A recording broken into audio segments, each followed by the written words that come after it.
អេសងអាក្រាថ្ងៃនេះឯងអត់ចេញទូកទេពិសិដ្ឋអើល្ងាចនេះតលេខ្យល់បក់ដូចជារលកធំពេកបានជាគ្នាមិនចេញទូកហ្នឹងឯងនិយាយអញ្ចឹងបុកផាមួយត្រង់ដែលឯងអួតប្រាប់គ្នាថារីកលើទូកដល់រាល់ថ្ងៃនោះឥឡូវញៀងដូចនេះទៅហើយសម្លាញ់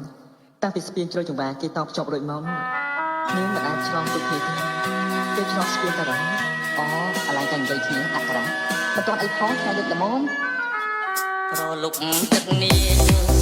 ទឹកនាងរៀងរួយទាំងថ្ងៃលេងខែបាំងការីលើទូកចំឡព្រឹកងាយលួនល្អឆ្លងទៅឆ្លងមក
Chào